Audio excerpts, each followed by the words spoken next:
So this is a picture of Stockton Sikh temple, which was originally built in 1912, and then they remodeled, and the original building is still intact. They built a museum there. So this was built in 1929, and there was no Sikh temple in Yuba City, and a lot of people used to go there to Stockton for their Sunday services, and some of the people used to go in train, and some people, at that time, people didn't even have cars. And I even heard people went there on horse carts. I mean, it will take them 2 days to get to Stockton. So this is a very historic picture. When we opened the exhibit, a lot of people came here and cried when they saw their parents or grandparents there. So let me start. So we had a lot of discussion where to start the exhibit from. So we thought we should start what made people from South Asia. At that time, India was ruled by British, and what made them come to USA. So Punjab region is much bigger than you think about a current Punjab.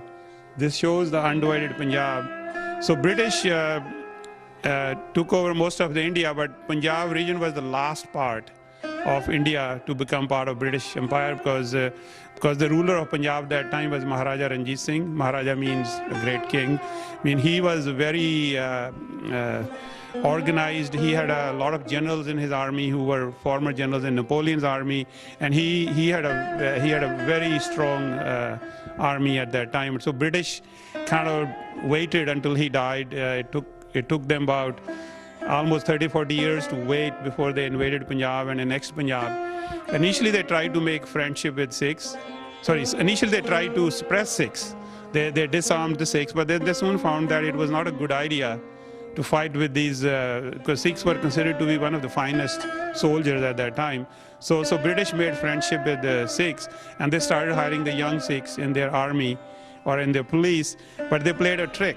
They thought, we should not leave them in Punjab, because if they leave in Punjab, they're going to ask for more freedom. They may ask for their own country. So they put them away from Punjab in Singapore, Malaysia, Hong Kong. And so they were able to get all the young fighting people out of Punjab. And this news from San Francisco Chronicle from 1899 pretty much summarized how the first people came to US. I mean, if somebody has a better eyes, if somebody wants to read those, or I can just summarize what it says. So basically, this is a story from San Francisco Chronicle. And, I will just say, it says that the 4 Sikhs who arrived on Nippo Maru the other day were permitted yesterday to land by immigration officials. The quartet formed the most picturesome group that has been seen on the Pacific Mall dock. And, basically they're saying they're very handsome looking, young, tall men. And one of them was Singh, and he spoke fluent English, and others didn't speak that much English. But they're basically saying they served in Royal British Police in China. So this is a picture of Singh. He originally came in 1889, then he went back, and then he brought his other friends, came back in 1999. That was his daughter, Katar Kaur Dillon. I had a chance to meet her and interview her. Now she's more alive. She was probably one of the first-born Sikh or a person of South Asian origin in US. Her name in 1915. So very few female were able to come. Mostly they were men. And if you look at this picture shows they're all reasonably well-built, well-dressed. Men mostly in 30s, because at that time most of the people who served in army or police, they didn't last too long, because the life was very hard in army. So they would last 5-10 years, and after they were basically disbanded or retired, or some of them started trickling on West Coast, all the way from Canada down to California. So this picture is from 1910. And the thing is, these people came here to make fortune and work, but some of them wanted to stay here.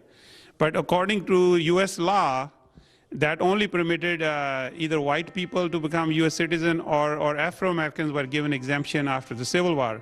So many of these men worked on, here are some pictures. They worked on lumber mill. Some of them worked on railways. Some of them farmed. And found that Highway 80 from Oakland to Salt Lake City, 3,000 Sikh men worked on construction of that highway in 1907 for 3 or 4 years. And the interesting story is that how people ended up here in Yuba City. There are a lot of discussion because when the Sikh men were looking for work, they had a hard time finding job, and they were usually called ragheads. Or most of the people from India, everybody was called Hindu, not in a respectable way as a religion. It's more like we use N-word. I mean, it was not considered a very respectable way. And there was a Wilbur family. They were probably one of the first ones to hire the Sikh workers. And there's a professor named Bruce Labreck from UOP.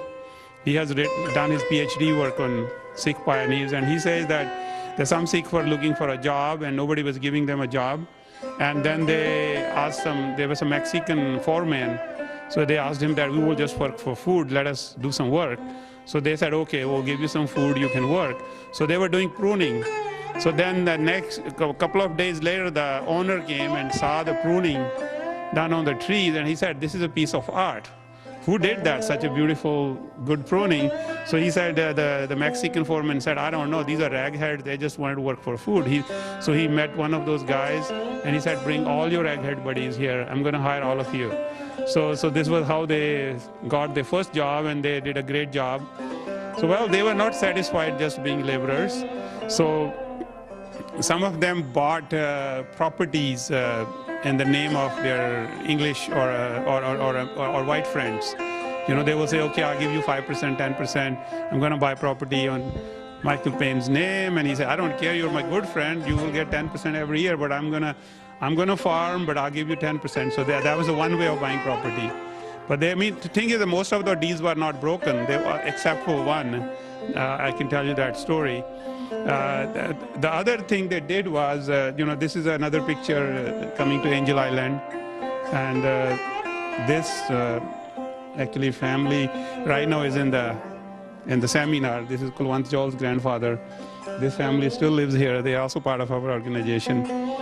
So some of them started marrying Mexican wives, because at that time the California law forbid marrying they forbid interracial marriages. But nobody objected a brown person marrying another brown person, because Mexicans became citizens of California because California was a Mexican territory before US took over. So a lot of Sikh men married. So if you look at these are mixed couples. The man is a Sikh or a Punjabi, and the wives are Mexican. And so these are some of the families. Here's a picture of a well-known gentleman from Yuba City, Didar Bains, and his wife Santi Bains. And there's another picture of how people have to struggle. Jawala Singh Bains and his family, it took him 65 years to become US citizen. He walked from Panama, it took him 5 years to walk to Yuba City. He has to go through a lot of hurdles. He became citizen I think he came here he originally came in 1907, but he didn't become citizen until 1964. So just see that how hard it was to become US citizen. So now they had some money, and they started buying some properties, and then now they were saying, how are we going to become citizens, or how are we going to fight for our rights? So some of the Sikh men thought, we need to go back to India to liberate India from British. So they joined a party called Gadar Party, Party of Revolution. The first person who went from Berkeley, his name was Kartar Singh Saraba, and he was executed by British for a rebellion against British rule. So these people were very progressive. They wanted India to be a united republic of India, and they thought they need to go back and liberate India from British because we are not treated well here because we are coming from a slave country or whatever. So some of them, married and found their way to survive here. So there was a gentleman, I'm mentioning three people who were very famous pioneers. One was, I already mentioned Kartar Singh Saraba, and the other one was Bhagat Singh Thind. Actually, Hollywood is working on a movie about his life right now. Hopefully it will be out soon. So this gentleman did his PhD from UC Berkeley, and he served in, his picture is right here, he served in US Army in World War I. So at that time, there was a law that if you serve in the army, you were given exemption to become a US citizen. So he has to struggle for it because the law was basically not to allow people from India to become US citizen. So he went all the way up to US Supreme Court asking for his right to be a US citizen, and he proved that most of the North Indian people by race are Caucasian. So the US Supreme Court said, you're a Caucasian by a scientific terminology, but not by a common man's perception. So hereby your appeal or petition for US citizenship is denied. So he was not allowed to become US citizen. So after that, there was another incident which really, that's a little bit going back. This is a Canadian incident. There was a ship. The Sikhs came to Canada at that time thinking. Eventually, Dr. King got citizenship. Yes. Being in Seattle and then. Yeah, he did become citizen later on, and he became a very celebrated scholar. Actually, he has written. Very shameful decision of Supreme Court, which said, now you are Caucasian, but when the law was passed, intent of the law was not, and by common perception. So anyhow, I mean, that's a long story. I'll come to that. So there was another incident happened in Canada. Canada was part of British Commonwealth. So British basically used to sell this idea, we are one Commonwealth all over the world. You can go and live anywhere. But they had one little thing in their law that you have to come by a continuous journey. So there was a shipload of Sikhs. There were other Hindus and Muslims too, but primarily they were Sikhs. So they came to Canada, but the Canadian Navy won't let them get off the ship. They say you have to come by a continuous journey. It's impossible to come from India without stopping, coming way all the way up to Canada. So that's a story for another time. So here are some other stories, some passports here. There's another story that one of the Sikhs was drafted to serve in Vietnam, but they won't give him a job with his turban, so he has to go through multiple layers of cases. Then eventually he was allowed, and he said, you're drafting me, I'm willing to serve my country, but let me do without giving my faith. So this gentleman, also from Yuba City, now he lives in Fresno. Actually, he's related to Dr. Bajwa. So with all the efforts, lobbying and struggles, eventually the US President Harry Truman in 1946 signed a Lucy Seller Act, which allowed people from India who were already here to become US citizens. So it was not until 1946 that people from India, at that time India was Pakistan, Bangladesh, Sri Lanka, and the whole South Asia. Interestingly, most of the people who came to US up to 1946, 90% of them were Sikhs. Although the Sikhs are only 2% in that region, but they were more progressive to get out and explore opportunities in America. So that really helped. Once you became citizen, now you have a right to vote and own property and run in elections. So the third person from UC Berkeley was Dalip Singh Sond, and he married a white lady. He met her on a ship with her parents when he was coming here, but she has to give up her citizenship to marry him because at that time interracial marriages were not legal. But he has to wait until 1946. He came in 1899. He had a PhD. He had a maths degree, law degree, but he started farming. But because he was not a citizen. So when he became a citizen, he ran for a judgeship. He became a judge. And 2 years later, he ran for Congress. He became US Congressman 3 times. That means in America, there are barriers, but if you are tough, you're willing to fight for your rights, there is a hope. So that's the beauty of this country. Despite challenges, you can overcome those, and he's a great example. We have his picture here. Recently, they named a post office after his name in Southern California. He's here with President Johnson, Lyndon, and John F. Kennedy. Kennedy was a senator at that time. There are a few other pictures. The first mosque in this area was built in 1948. There's a picture of a mosque.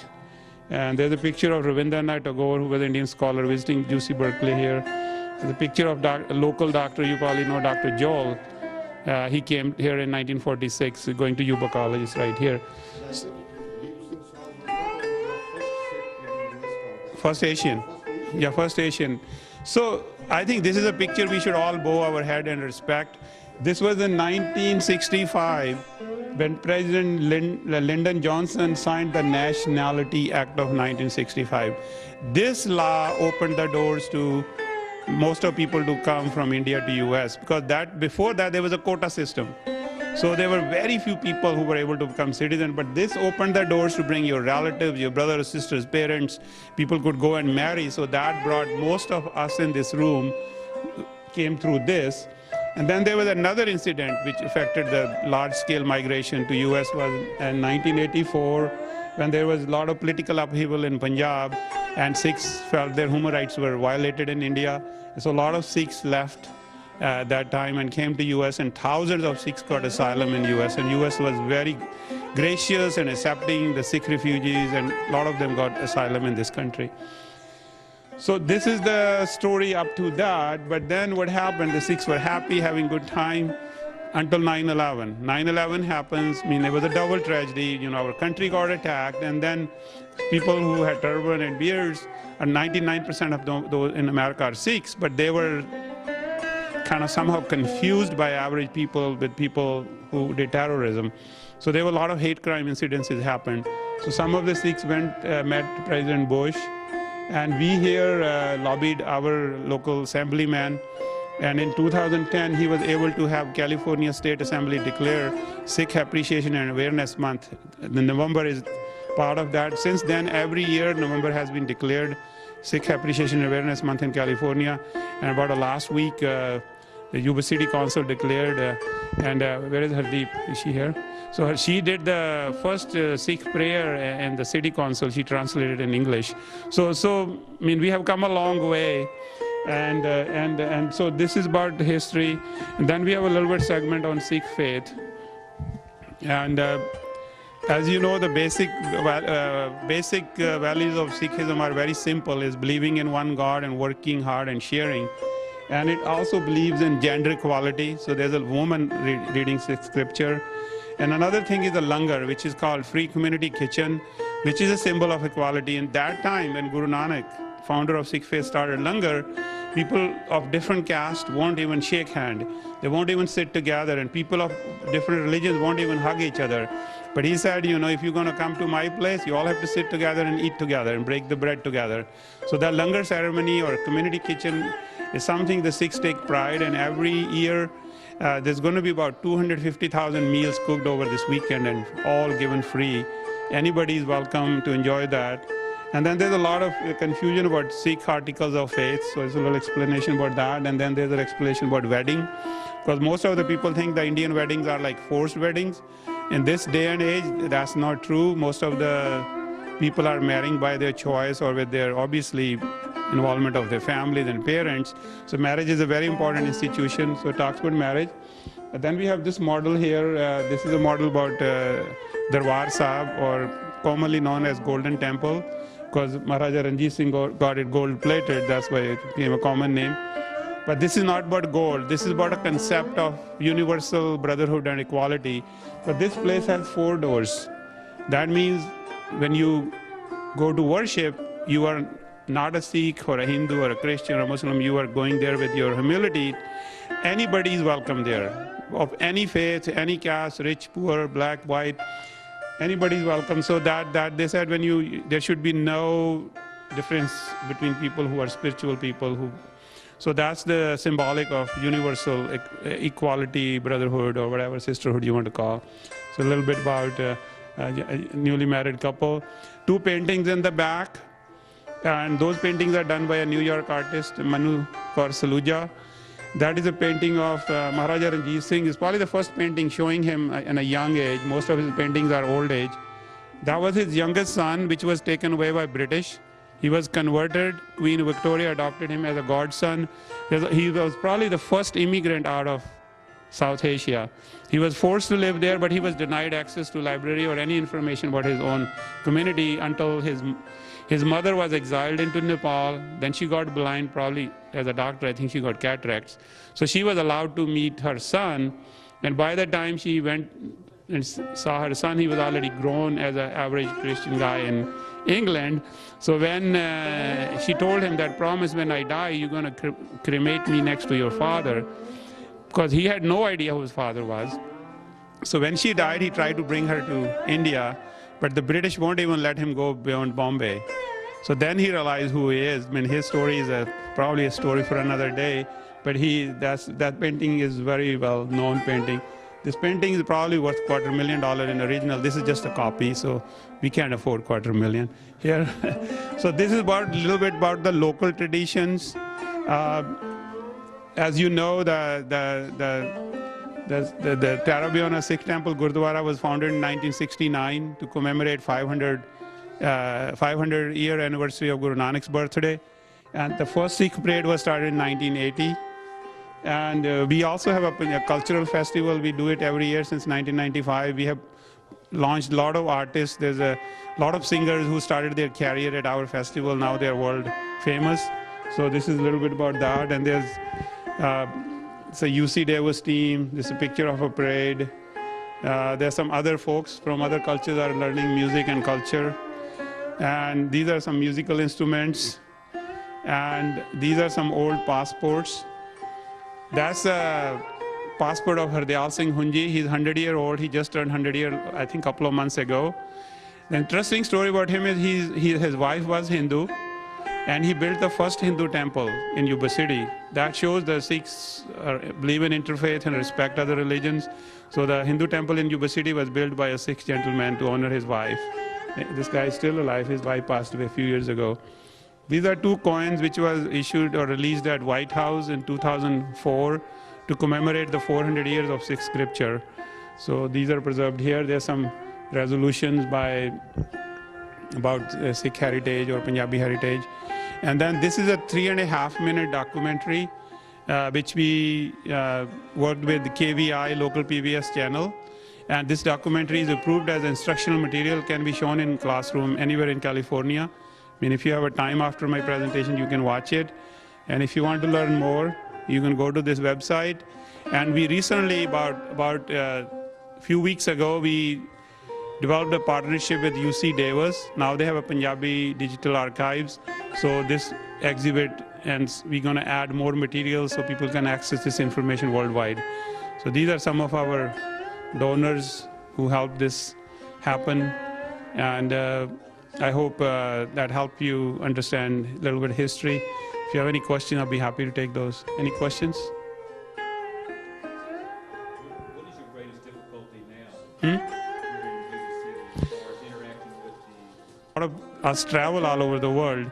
So although we don't have problems here, but that doesn't mean we shouldn't support people who have problems in the rest of the U.S. There are a lot of problems on the East Coast. I mean, we had 2 people who were killed in Elk Grove, 2 old people who were walking, they were shot. And we used to have few incidences in Yuba City before. Lately, no.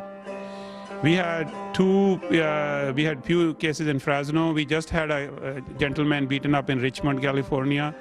And we had another fellow who was attacked in Bakersfield just within the last 1 month.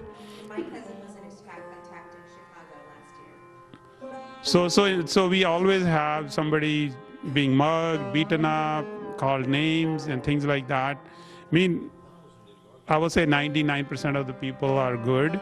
It's just the ignorance, which is lack of knowledge, and this is one way to get rid of the ignorance, to educate. I mean, as a Sikh, I believe there are only 2 ways to change people's mind. One is seva. Seva is called selfless service.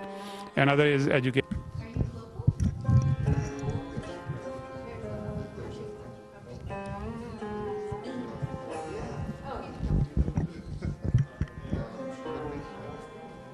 I came here today because of an invitation by a Sikh friend, and I've gotten to know this person in the park close to where I live, and I was invited, and I wanted to learn more about what the Sikh culture's about, so that's why I came today. All right.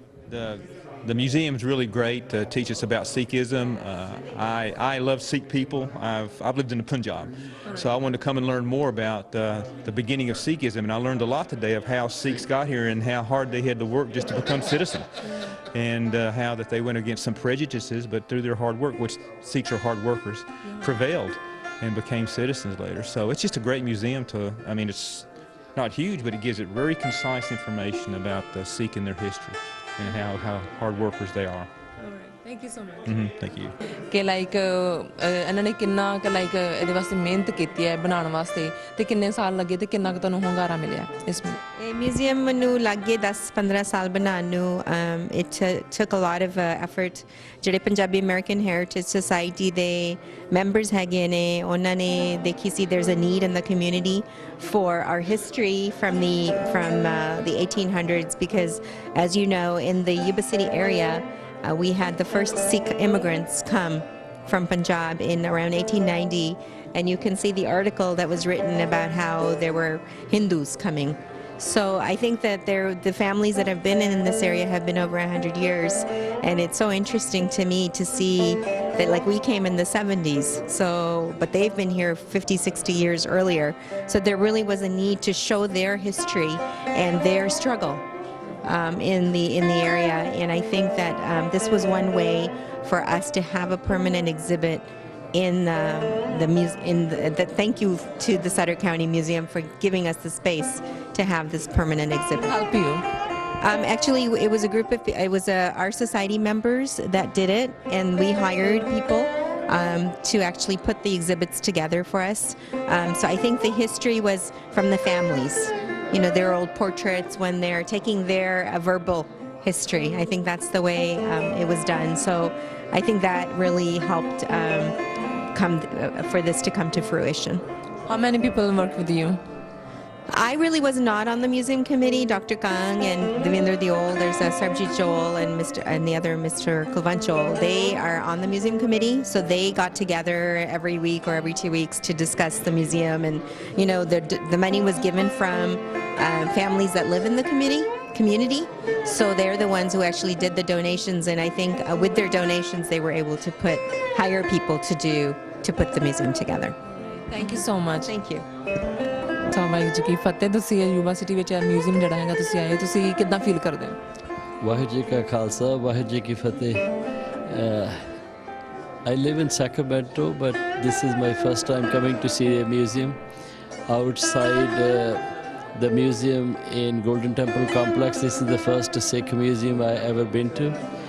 I think I would like to congratulate Dr. Kang and his team members to build such a beautiful thing about our heritage. A lot of work has been done. It's a great place for the Sikhs to come in and feel touched to their roots. What happened, how did we come here? I just learned about the first bill which was introduced. This is how you can migrate your families as relatives, and I am one of those who came as a blood relative to this country, and I feel that I was missing something. So it's a great effort, and thank you very much. Waheguru ji ਕੀ ਫਤਿਹ ਤੁਸੀਂ museum ਵਿੱਚ ਆਏ ਤਾਂ ਤੁਸੀਂ ਕਿੱਦਾਂ feel ਕਰ ਰਹੇ ਹੋ ਮੈਨੂੰ ਜੀ ਬਹੁਤ ਅੱਛਾ ਲੱਗਿਆ ਇਦਾਂ ਦੇ ਉਪਰਾਲੇ ਬਹੁਤ ਹੋਣੇ ਚਾਹੀਦੇ ਆ ਇਹ ਡਾਕਟਰ ਸਿੰਘ ਹੋਣਾ ਜਸਬੀਰ ਸਿੰਘ ਕੰਗ ਹੋਣਾ ਨੇ ਬਹੁਤ ਸ਼ਲਾਘਾਯੋਗ ਕਦਮ ਕੀਤਾ ਜੀ ਬਹੁਤ ਜ਼ਰੂਰਤ ਹੈ ਸਾਨੂੰ ਤਾਂ ਕਿ ਅਸੀਂ ਦੂਸਰਿਆਂ ਨੂੰ ਪਤਾ ਲੱਗ ਸਕੇ ਔਰ ਇਹ ਪਰਮਾਨੈਂਟ ਹੈ ਕਾਉਂਟੀ ਦੇ ਵਿੱਚ ਇੱਥੇ ਬਾਹਰੇ ਸਾਰੇ ਆਉਂਦੇ ਗੋਰੇ ਵੀ ਆਉਂਦੇ ਸਾਰੇ ਆਉਂਦੇ ਆ ਬਹੁਤ ਖੁਸ਼ੀ ਹੈ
Thank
you.